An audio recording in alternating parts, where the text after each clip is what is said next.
first day of the 2019 Rhode Island Comic Con. My name is Michael. I'm one of the programming members here. This is our 9th year. Can you believe it? 9 years in Rhode Island. So thank you. It's because of fans like you that come out year after year and make us a success, and we'll keep doing it if you keep wanting us to do it. So give yourselves a round of applause for being fans of Rhode Island Comic Con. A couple of quick announcements for you. Please no video during our panels. That goes for this room and the room upstairs. There will be a Q&A portion, so you'll be able to line up there at those microphones when the moderator gives you the high sign. We just ask that you don't ask to come up on stage and take a picture with our guests. And the last thing is we will be clearing the room between each panel, which means at the end of the panel we ask you to exit through the doors on the right, unless you are ADA, in which case you are welcome to stay, if you are going to stand and stay for the next panel. I'm just going to go ahead and bring our moderator on. Ladies and gentlemen, local horror aficionado, Lisa Leahy.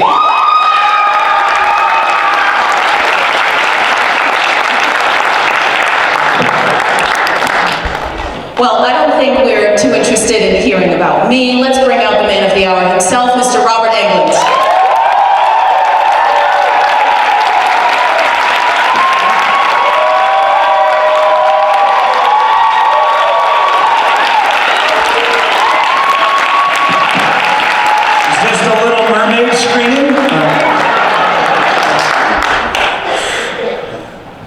So let's get this thing started.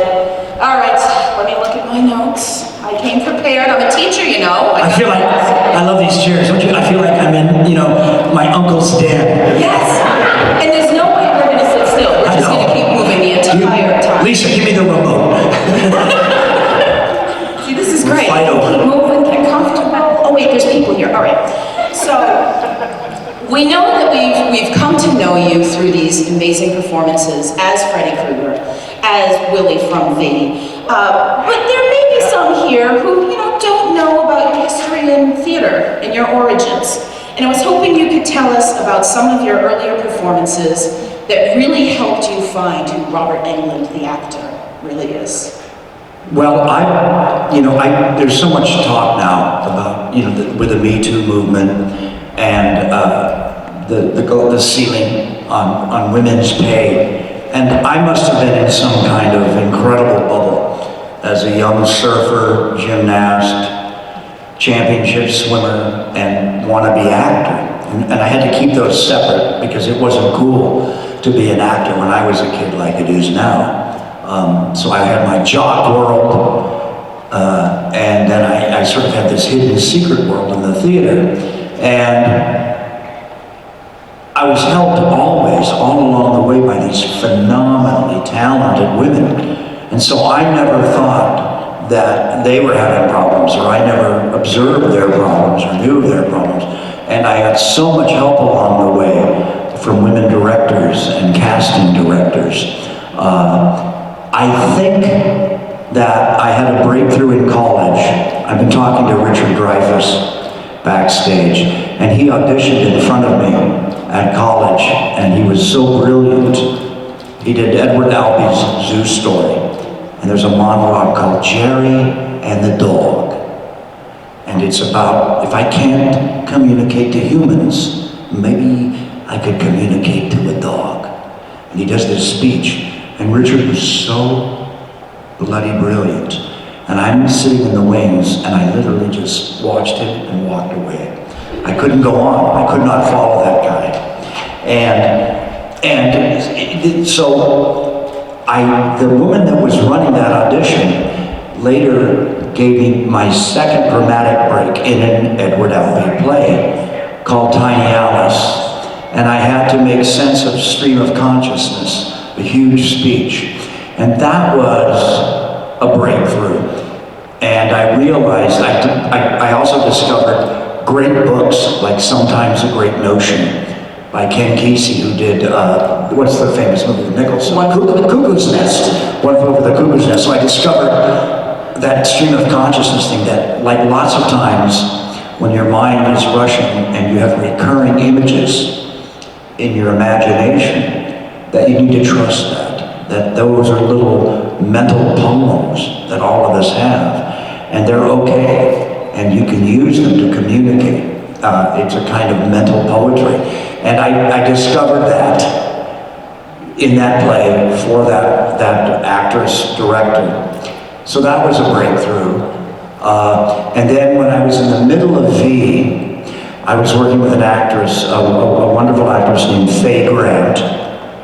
And I watched Faye work, and if she was in a scene, and she was an NBC star at that time, and she was very beautiful, but she would hide from the camera. I'm like, hey, I want to be, can I get in this shot? And I'm always looking for my light. Is that light in my eye? I am full of energy, and the directors love my energy. Faye knew instinctively to fight that you want your screen time, but you can control the editing, and you can control your beats by waiting for that moment that you want on camera. So Faye would be busying herself. You know, she would be doing things and she'd be talking like I'm talking now. And then she'd have a line like, I'm sorry, your mother died. And that would be the moment she'd get her close-up that would be in the show every week. Because that's the moment she wanted. Because sometimes you'll look real good, and the line that they put on the TV is, could I have the pepper, please? Please pass the salt. It's just because you happen to look good, but it doesn't further the scene. It's not making sense. So in the middle of V, to answer your question, I had an epiphany about how to work with the camera. And it went along with another epiphany I had, which was I didn't have to be full of beans and full of energy, and which directors loved and exploited. I could breathe on camera, and I could wait on camera, and I could listen on camera. And those were the two big moments. I'd like to say that working with Barbara Streisand, or Henry Fonda, or Susan Sarandon, or Jeff Bridges, or Sally Field, all Oscar winners, that I learned something from them, and I did. I learned that I was allowed in the room with them. So I learned that that's a confidence booster. But I didn't learn a trick from them. I learned a trick from Faye Grant, and I learned about trusting those recurring images from that director that I had back in college, about those things that go through your mind. And if they keep doing, if I keep wanting to go stand behind Lisa to make a point, and I can't get past that, this isn't working, I'm not communicating to the people here at my panel in Providence, Rhode Island, what can I do? I just feel like standing behind Lisa to make the point that I'm done with this question, Lisa.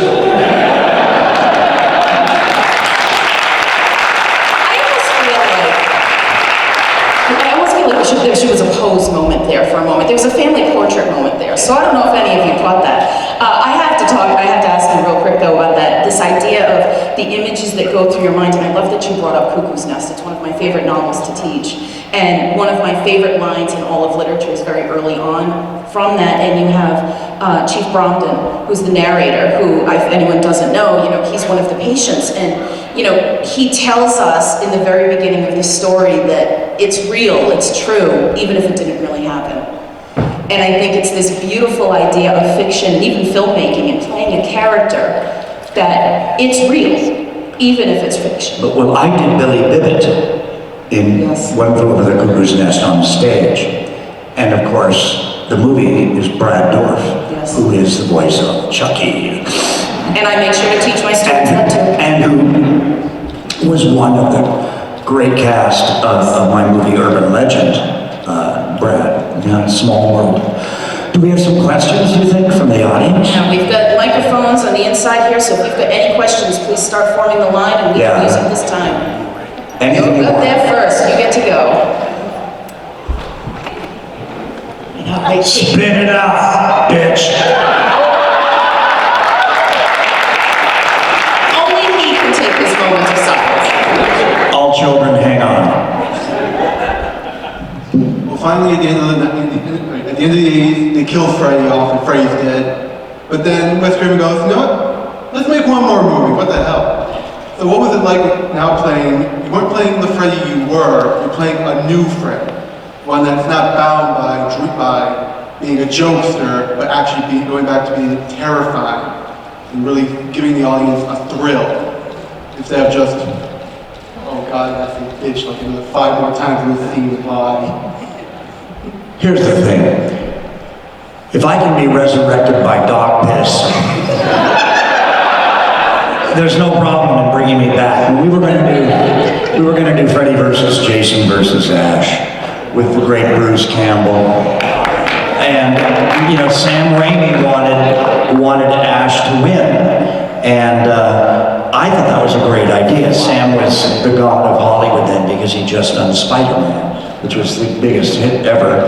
And I think New Line was worried, oh no, we can't have Freddy lose again. It's like, you guys, you can make me come back. You've always been able to figure that out. And besides, it's not like I die in Freddy versus Jason. I get my ass kicked, but I'm not dead. And I wink at the camera at the end of the movie, which is my way of saying, wait till the big dog falls asleep. I'll get him. But, no, it's, I love this idea of Freddy versus Jason versus Ash with Bruce Campbell winning because I imagine this poster of, what is that great movie with Gerard Butler, the 300. The 300, where every stuntman that was not going to the gym had to be airbrushed in their abs, I actually worked with a makeup man that airbrushed all their abs in one of my, oh my God, I think it was one of my Killer Bee movies or something. But anyway, and every horror actor has to do a Killer Bee movie sooner or later, we all do. But anyway, so I could imagine the poster for Freddy versus Jason versus Ash, and it's Bruce Campbell, with like the wind in his hair, and the cleft in his chin, and his shirt's open, and his abs are airbrushed, and he's got Jason in a headlock, he's got me in a headlock, and the poster reads, Freddy versus Jason versus Ash, keeping the world safe from sequels. Thank you very much. Would have been remarkable. Question over here, please. One of my favorite characters that you ever played was Doc Holliday in Behind the Mask. Will you be coming back? Oh, Behind the Mask, the rise of Leslie Vernon. Well, Doc Holliday was my homage, my tip of the hat, my salute to Donald Pleasance, the great Donald Pleasance. And most of you are hardcore fans and you know him. And I'm not saying that you're not film buffs. I'm saying that a lot of you are younger than I am. I discovered Donald Pleasance in a Roman Polanski movie, Black and White, where he wore a hairnet and a smoking jacket, and he played a crazy old rich man with Catherine Deneuve's sister. And the director that gets killed in The Exorcist is a gangster that's going after him on that famous island that you've seen posters of in France called Mont Saint-Michel. And the tide comes in so much every day that you can't get to it at high tide. You can only get to this island at low tide. And it's this great movie, and I was obsessed with Donald Pleasance from that film that I saw back in my college days in the 60s. And then, I discovered his Pinter plays, and he did a couple of them in New York, and I saw him in one. So when I was asked to do Behind the Mask, I immediately knew what they were doing with that role, that he was the Ahab, the pursuer of evil. And it was just great for me to get to kind of just blow a kiss to Donald without really imitating him. But that's a really good, smart, deconstructed little horror movie. It starts out very smart, movie within a movie, a student film, a guy explaining the serial killer tropes, and then it really mutates into a full-on slasher film. So thank you for bringing that up. Yeah, that's a great film. Question over here. Hey, Mr. Englund. So, as an actor, how do you find the motivation to actually get into the mind of a killer and actually wanting to kill your victims? There's a lot of substitution in acting. And sometimes you're working from the outside in, and sometimes you're working from the inside out, depending upon the scene, the problem, the subject. for me, and some of you probably heard this answer before, but I can't lie, so you're gonna hear it again. I was a week into Nightmare on Elm Street Part 1, and I was 30 years old, and I was starring in the #1 miniseries in the world, and I was making big money for the first time in my life, and I wanted to work with Wes Craven. He was sort of like a David Lynch artist in my mind's eye. And I'd been working for a week, and it was getting close to the beginning of summer in LA, which was hot. We were in the old Desi Lou soundstage. I Love Lucy, Dick Van Dyke Show. I think the Partridge Family used that stage. And I'm in the old makeup room with the swivel barber chairs that tilt back. And, you know, probably, you know, everybody, for Lawrence Henderson, Dick Van Dyke, and Lucille Ball's butt had sat where my butt was. And I'd been up since 4 in the morning, and I was being touched up. It was like 11 in the morning, and I'm being poked with a crusty, dry brush with colostomy bag, medical adhesive glue on it. And I'm thinking to myself, I don't know if I made the right decision. I'm up for an Emmy. I don't know if I made the right decision doing this horror movie. And I'm itchy, and I'm in a foul mood, and in the makeup room waltz Heather Langenkamp, who plays Nancy, arguably the most beautiful girl in Hollywood at that time. She looked like Brooke Shields, but the one you could dance with, as opposed to the tall model size version. And oh, in comes Johnny Depp, arguably the handsomest man in the world at that time, still with his baby face. So as opposed to all of the bad girls that wanted bad boy Johnny, he was still good boy Johnny. He was innocent, beautiful, virgin Johnny Depp. And the two of them have eyelashes so long you can land a plane on them. They don't need makeup. They are exuding moisturizer from their pores. They're so young and beautiful. And they've got their whole careers ahead of them. They're young. I don't even know if they're legal. They don't look legal.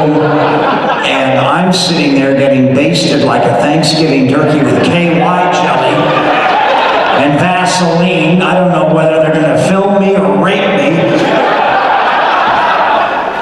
And not only that, they sit them down and start putting glamour makeup on them.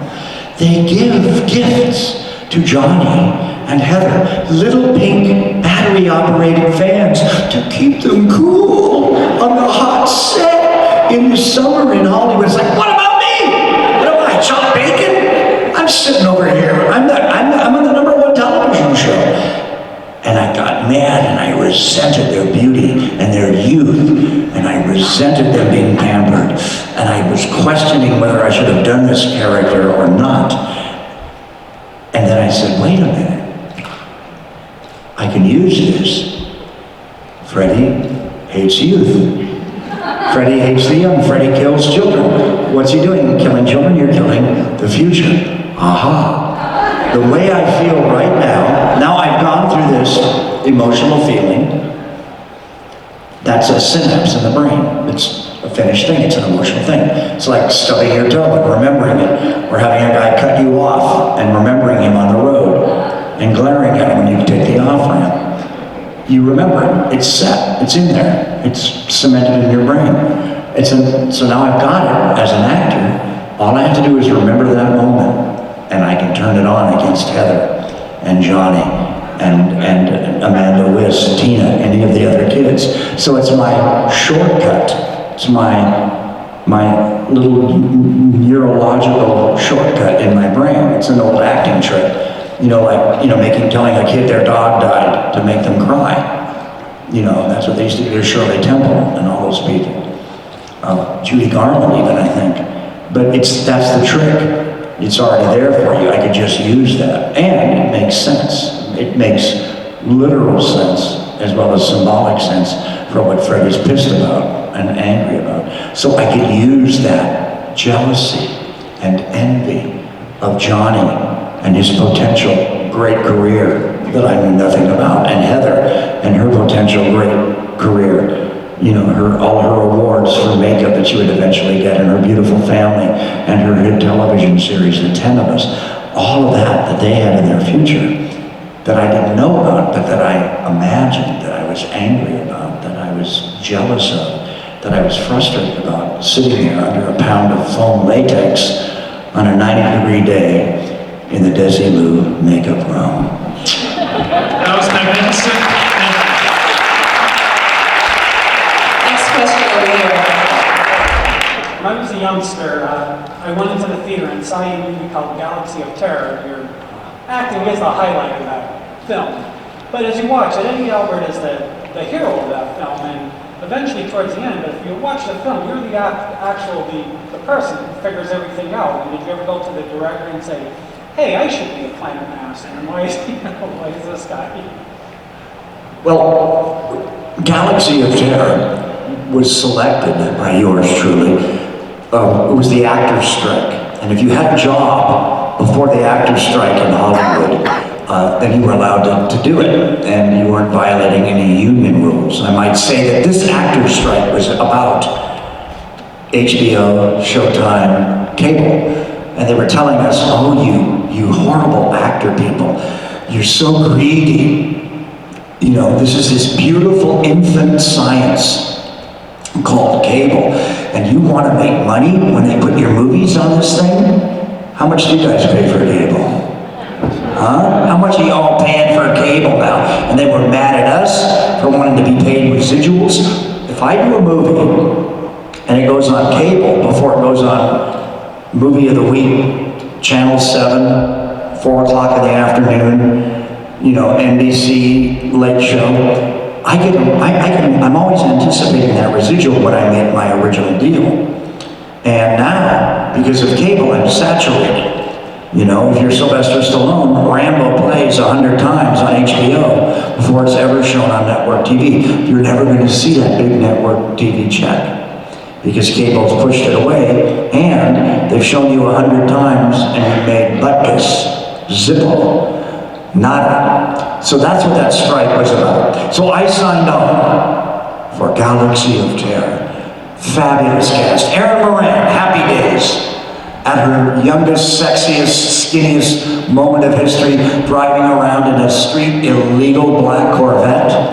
Zolman King, who would go on to do 9.5 Weeks with the sexy movie with Mickey Rourke and Kim Basinger. It made $1 million in Europe alone. Grace Zabriskie, who would go on to Twin Peaks and Big Love and a million other things that you guys love and become one of the repertory girls in David Lynch's stable.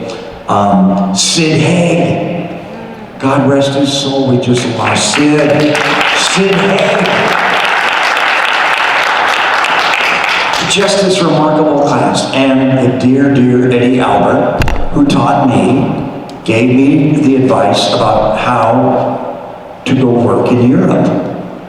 And when I finally did start to work in Europe, I had all of his coaching from his father, the movie star Eddie Albert Sr., who one or two of you will remember from Green Acres, but also was in 25 of the best movies ever made in Hollywood, including Roman Holiday with Gregory Peck and Audrey Hepburn. He's the photographer. That's Eddie Albert Jr.'s father. Eddie Albert was Butterflies Are Free, among other things. But Eddie had been squeezed out of a great movie called Report to the Commissioner. And it broke his heart, and he went to Europe to work. And then Eddie came back, and he was stronger now and working. And Eddie passed on to me, like you've heard some gossip here tonight, passed on me the tricks of the trade of working in Europe. And it's great, let me tell you, there's nothing more fun than chasing a beautiful Italian actress around a castle in Italy. But anyway, yeah, Galaxy of Terror, that's my Roger Corman movie. And everything was great about that movie except for craft services, which I think was Skippy peanut butter with flies on it and Tostitos. I think that was lunch. That sounds delicious. Question over here. What was it like to film Never Never Too Young to Die with Gene Simmons, especially the big exposition scene? And were there any scenes you were in that got... I just have to stop this audience right now. We've gone from Galaxy of Terror to Never Too Young to Die. This is the most esoteric trivia audience I've ever been in front of at any con. Okay, Never Too Young to Die. John Stamos, Vanity, Gene Simmons. What's the question? What was it like to film the big exposition scene, and were there any scenes that you were in that didn't make the movie? I'm still owed money from that movie. But it was great fun to meet Gene, because I've worked with Gene 3 times since then, and he's great. And also, he was very knowledgeable about all strip bars by every airport in America. But and John was really kind. Here's the story I remember about that. She's so lovely and beautiful, Prince's girlfriend, Vanity, huge star, unbelievably beautiful, had such a huge future in front of her. But I remember her throwing a diva fit with a machine gun on the set and throwing it down, and it shot off, kind of spun around and shot up. And we all took bets, like, were they gonna fire her? You know, and the prop man went off on her. And she's a huge star. I mean, Prince is picking her up in a stretch of limo after every day of shooting. And she didn't get fired, but neither did the prop man, who just told her up and down in front of the whole cast and crew. But I remember that was a very interesting dynamic, even on that low-budget movie. I remember that day because it's that, you get this safety lecture all the time about firearms on a stage, and we shoot blanks, but a full load in a gun, a blank load, it can be a dangerous thing if you're close to it. Early in my career in 1974, I was asked to be the bad guy that ended a movie by Robert Aldrich, famous director.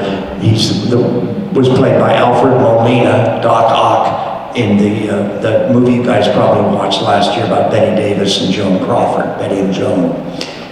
It's about that director as well, the director I'm talking about. I was asked by that director to do a movie where he was giving lots of money back to his crew that had made the original movie, The Longest Yard, which was a huge hit for him. So he made another movie right after that so that he could pay everybody extra to reward them for working low budget for him on the hit movie, The Longest Yard, with the biggest star in the 1970s, Burt Reynolds. So I did his next movie starring Burt Reynolds, based on a screenplay by Steve Shagan, who wrote Save the Tiger, which got the Oscar for Jack Lemmon. And I'm the guy that kills Burt Reynolds at the end of the movie. I'm the first guy that ever killed Burt Reynolds in a movie, I think. And I got the part, and I'm there, and it was really a strange moment. I'm sorry, just give me your question once again. I'm digressing, but I want to get back to the question. What was it like filming with Gene Simmons, and were there any scenes that were cut out of the movie that you were in? Oh no, cut out of that movie. Nothing was cut out that I know of mine. I don't remember anything being cut out of that movie. But why are we talking about? This is a good story. Oh, we're talking about Vanity dropping a gun with a full load and it spinning around, and she didn't get fired. So anyway, in 1974, this is my big lesson that I know about weapons and stunts. I have to shoot Burt Reynolds. I'm certainly the first white guy to ever kill Burt Reynolds in a movie. And they gave me a full load, and it should have been a half load. And it's that Clint Eastwood shot down the barrel of a gun. You've seen it now, it's in every movie ever made, but it's that wide angle lens with a barrel kind of coming at you a little bit fisheye. And I'm shooting Burt, and I'm shaking, and I'm a little pimple-faced guy robbing a liquor store, and I shoot Burt, and I kill Burt. That ends the movie. And on the first take, I did it, and I knew how to hold the camera away from Burt, but they put him in full load, and I blew his toupee off. It's my second movie. I'm never going to work again in this town. Burt Reynolds. grabs me, takes me into his dressing room, which is as long as, you know, he's got the biggest trailer in the world. He's one of the biggest stars in Hollywood at this time. He's got the Dolphins game on TV in color. His character drinks Irish whiskey in the movie, Old Bushmills. Pours me 3 fingers of Old Bushmills. He drinks some, he goes, kid, we're gonna go do this again. It wasn't your fault, it was the prop man's fault. And I'm like, I'm never gonna work again in this time. I'm never gonna work again. Kid, this is the end of the movie. He goes, the nastier and pimplier and ugly and meaner that you are, he goes, the more the audience is gonna care about my death. We gotta go do this again. He goes, you didn't do anything wrong, trust me. And that was my first Bushmills. It was not my last. Thank you, Bird. And thank you, Vanity. Right over here. So you guys didn't think I could figure that out and make that connection, did you?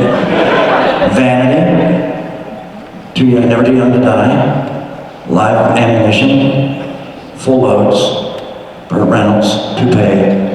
I can connect the dots. So, with the progression of the Nightmare on Elm Street movies, they continuously got from different levels of quality each time. But a lot of the main reasons why people watched it was because of you. So, what was the most entertaining movie that you filmed in the series? To play for. I don't think the Nightmare on Elm Street movies suffered in quality. I know we ran out of money making Nightmare 1, and I'm a director, and I see where we just sewed it together. You know, I know that because I was there. I think the best film, and it's because the creator came back, is Wes Craven's New Nightmare Part 7. I think the fan favorite and the most entertaining film is Dream Warriors, Part 3. I think the scariest, originally, now it looks a little antiquated, like King Kong, but there's something wonderful and perfect and unchangeable about it, is Part 1. My favorite performance is Part 4. Rennie left me alone and I was able to kind of dance Freddy a little more. And I use that word really widely and fully. I don't mean dance, you know. I mean that Freddy exists only in the imagination of his potential victim. Freddy's dead. Freddy's been burned alive by the vigilante parents. But if you hear his name and you hear his story, and you are related to one of those vigilante parents, Freddy can get to you in your subconscious, around the campfire, at a sleepover, at a slumber party, in the locker room. Did you hear about the guy? He had this red and green sweater, and he made a claw out of an old glove, and fish knives, and razors, and he wore a hat. That's all we know. But once that is spread, it can infect the brain of a person that is related to one of the people that did Freddy wrong. 2 wrongs don't make a right. I'm not defending Freddy, but that's why he's in this sort of dream landscape purgatory where he has access to these victims. But my favorite is Part 7, Wes Craven's New Nightmare. We made it for you guys. We get to make fun of ourselves. And the more you watch that movie, the more that you discover. Bring up that movie, you know, I sat and watched it with my mother one night, and I don't think she's still forgiven me for this one. I think this is a grudge, because she always counted on me to let her know when you were going to come out and scare people. And the moment when you jump out of the closet, you know, to scare them. Miss me! That's the one. I forgot it was going to happen. And I'm telling you, she came up off the couch, the popcorn went flying, and she stalked out of the room. And she says, I'm done with you, I'm not watching movies with you ever again. I think that's my favorite entrance when I rise out of the bed, because beds are for two things. They're for three things. They're for binging, Carnival Row. No, they're for watching TV. No, but they're for sleeping and they're for sex. And that's a weird combination, and it's very primal. And Freddie comes out of that bed where you dream and you have fantasies, and where people die and where people love. And he comes out, he's between the sheets. He's read your diary, you know. Maybe he's spit on your toothbrush. But I mean, he's really infected that world, and I really love that entrance that Wes conceived of there. I think it's real classic. Absolutely. There's going to be a run on toothbrushes at CBS tonight. Freak people out. Question over here. Yes. What was your favorite thing or your favorite kill scene to do as Freddy Krueger? Well, it's strange. I think watching the films, wiping the ceiling with Tina in the revolving upside down room is very hallucinogenic and wonderful, and plays with the subconscious. I mean, the fact that she has very little on, and there's that one great Dutch meaning crooked angle over the shoulder of her boyfriend, and she's being dragged across the ceiling. Of course, in reality, the only person upside down in that shot is the boyfriend, who you think is on the ground looking up at the ceiling. He's upside down. She's just being dragged by wires across the ceiling. That's an amazing scene. We did a shot there. Wes wanted to maybe have a pop as she's being dragged, and you don't see anybody dragging her. Wes thought maybe he needed a shot between Tina's legs of what Tina sees to reveal Freddie dragging her. So we got, Amanda is not allowed to operate a camera on a Hollywood set. She's not in that union. It just so happened that the director of photography's girlfriend, fiance, wife, Amy, was a woman. So she took her jeans off, and we took some of the blood off of Amanda, and we wiped it on her legs, and she laid down, and she took the camera, and I grabbed her by her ankles, and I pulled her, and she shot me pulling her, and then I dropped her legs, and that's the moment of death, and I just was going to do a little cool kiss of death to her. You know, that's what I came up with, but I'm wearing the glove with this hand. And I've been grabbing her by her ankles, and we've just been wiping her legs with Amanda Wiss's stage blood. So I go like this, and I've got the coagulated stage blood, like a spider web, between the blades of the Freddy claw. And I blow her a kiss, and a little stage blood bubble forms and floats down towards the camera. It was phenomenal. But the censors wouldn't take it. They couldn't use it. But Wes knew this. So Wes uses that piece of film, and he goes, well, if you won't let me use that, can I have Johnny Depp's guts come up? Can I do this? And he got other stuff in there. He got other things in there that were originally in the script. Me doing the kiss of death was improvisation. So that was a trick Wes used. And he used it again. He used it in other movies. He used it in Scream movies. I think we used it in Part 3. And the directors got very hip. We would always shoot something uber violent, ultra violent, that we knew we could never get in the movie. But we'd say, oh, we really want that. Well, we'll trade you that for, how about when Freddie comes breaking out of the boy's ribcage in Part 2? Can we do that instead, please? Or else we really like that shot where, Freddie splatters the guy all over the wind vane. I don't know. But we would do that. That's just a trick that you learn to do. Tarantino does that, I think. Peckinpah did it.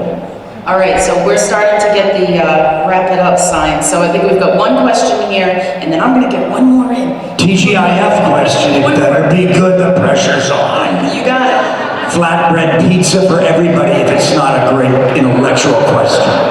Well, I don't know if it's real intellectual, but we're gonna say, like, this was one of, Nightmare on Elm Street was probably one of the first harder core, like, horror films that I saw as a child.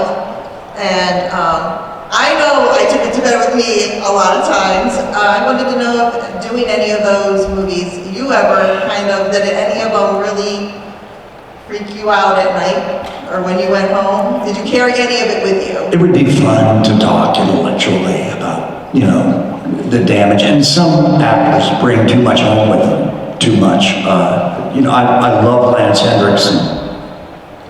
He's one of my favorite actors, and he recently played Viggo Mortensen's father in a movie that will be coming out later with Alzheimer's. And Lance was telling me it was one of the most difficult roles he's ever played. He couldn't shake it off. There's so many special effects elements and lighting elements. And I learned very early on in my career that if I'm 100%, I'm 100%, but I'm not in my light. It's better than if I'm 70% and in my light. And a lot of the special effects sequences are like that. So part of you is never really emotionally engaged because you have to have your weight on your right foot. You have to be on that piece of tape. There's a guy dressed like a Jim Henson puppeteer right here. He's got a hydraulic hose going up my butt.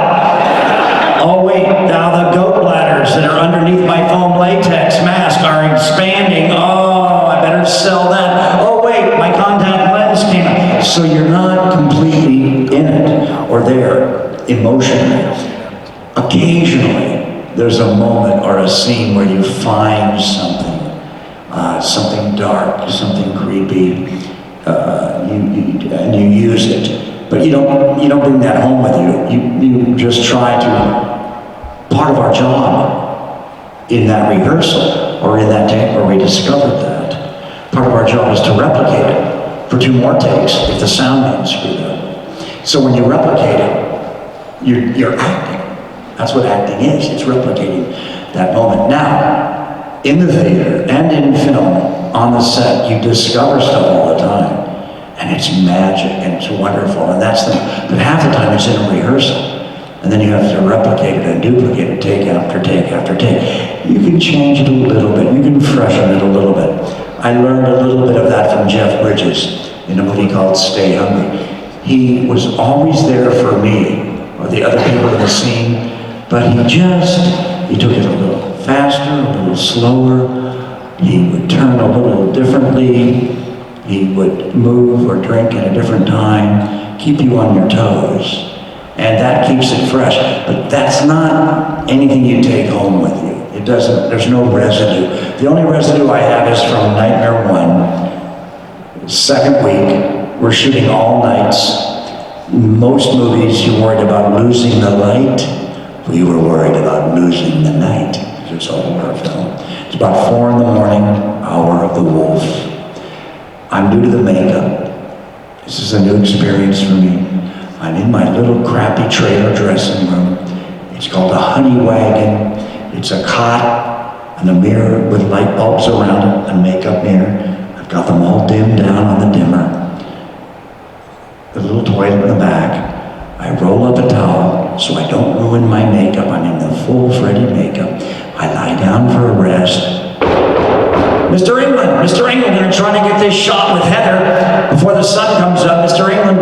And I sit up on my little crappy cot, and I put my feet on the ground, and I look, and there, in the half light, in the dim glow of the makeup bulbs, in equidistance from the mirror that I'm sitting, is an old, burnt, disfigured, bald man looking back at me. And I almost pooped my pants. 1001, 1002, 1003. Oh, shit, I'm in makeup. Oh, I forgot.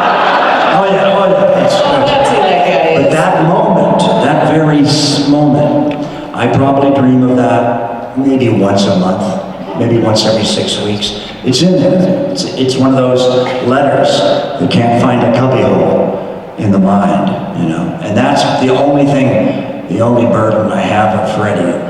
That and my complexion. I mean, how do you top that? Robert, you've got 30 seconds. You have a show coming out on Travel Channel. Can you give us a real fast rundown? I'm kind of tired now and a little beat up. It's been a long year for me, and the last couple of months have been sad because of a family loss. My brilliant agent of 40 years. But here's the thing. I'm doing a show that he got me on the Travel Channel. It's my first time hosting, and I'm doing a lot of narration work. Here's the difference about this show. It's not rumor, it's not gossip, it's not urban legend, another film I'm in. It's stories that have been published and sourced in American newspapers for the last 250 years. For instance, during the yellow fever epidemic in New Orleans, people would bury people alive just to get the money for the burial. This is a thing in America. So it's crazy, strange stories like that. And I'm your host, Travel Channel, coming in February. Hey, on a rainy, cold night, you know, with a warm beer and a cold slab of pizza, True Terror with Robert Englund. Check it out.